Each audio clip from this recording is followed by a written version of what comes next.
दुनिया भर में बड़े शहरों में कबूतरों को अक्सर लोग हिकारत से देखते हैं और इन्हें नजरअंदाज भी करते हैं, लेकिन डेविड लेंटिंग के लिए ऐसा नहीं है। कबूतर जबरदस्त तरीके से उड़ते हैं। वो मुश्किल हालात में भी उड़ान भरते हैं, मगर उनकी कदर नहीं की जाती। हमारे शहर दरअसल काफी पेचीदा हैं। डेविड लेंटिंग एक मैकेनिकल इंजीनियर हैं और उड़ने वाले रोबोट्स बनाने की कोशिश कर रहे हैं।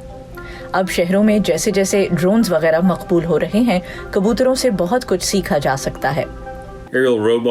ऐसे उड़ने वाले रोबोट्स और ड्रोन्स मसलन जो गूगल और अमेज़न बना रहे हैं, उन हालात में उन्हें उड़ने में मुश्किल होती है, खुसूसन तंदो तेज हवा में, जबकि कबूतरों के लिए कोई मुश्किल नहीं होती।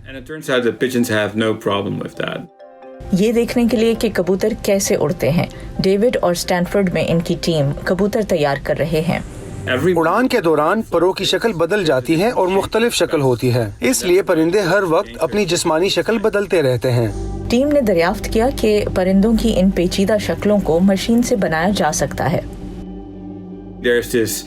एक इलास्टिक लिगामेंट का इस्तेमाल किया गया है, जिससे तमाम परों को फैलने और अंदर बाहर जाने में मदद मिलती है।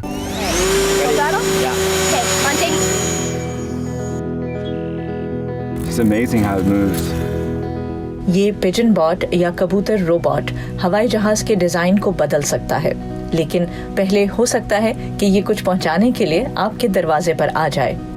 अगर ये रोबोट परिंदों की ही तरह नरम और नाजुक होगा तो आपको इससे बात करने में मुश्किल नहीं होगी।